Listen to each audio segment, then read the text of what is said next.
À 45 cas et 7 décès, c'est le bilan officiel entraîné par le choléra en Côte d'Ivoire. Zénab Goumbri pour plus de précisions.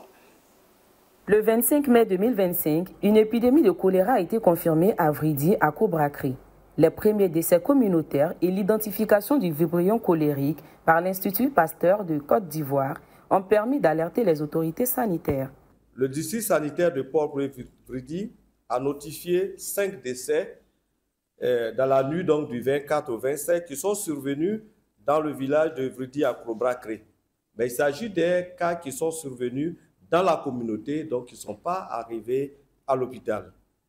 Les investigations qui ont suivi ont montré que les patients ont présenté un syndrome cholériforme caractérisé par une diarrhée aqueuse, des vomissements et des douleurs abdominales.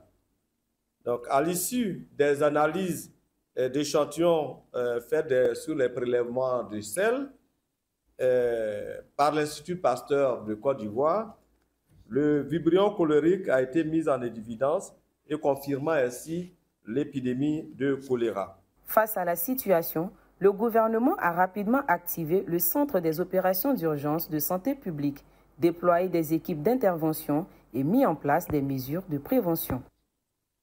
Il faut savoir qu'à ce jour, l'épidémie connaît une évolution satisfaisante, car depuis 4 jours consécutifs, aucun nouveau cas n'a été observé par nos équipes de santé. Et face à cette situation, le gouvernement invite les populations à observer les mesures de prévention suivantes. Boire de l'eau potable, notamment l'eau de nos robinets quand vous en avez, ou potabiliser l'eau quand il s'agit de l'eau qui peut être suspecte. Éviter de consommer les eaux vendues en sachet, qui ne sont pas des eaux sûres. Se laver régulièrement les mains à l'eau et au savon avant de manger et après les toilettes. Protéger les aliments contre les mouches. Laver les fruits et légumes avant consommation. Bien cuire les aliments avant leur consommation. Éliminer surtout les sels dans les latrines ou les WC modernes.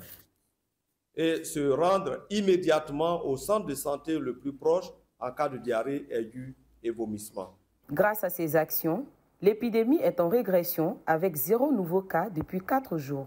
Les autorités locales et sanitaires poursuivent la surveillance et appellent les populations à maintenir les mesures d'hygiène, surtout en cette saison des pluies.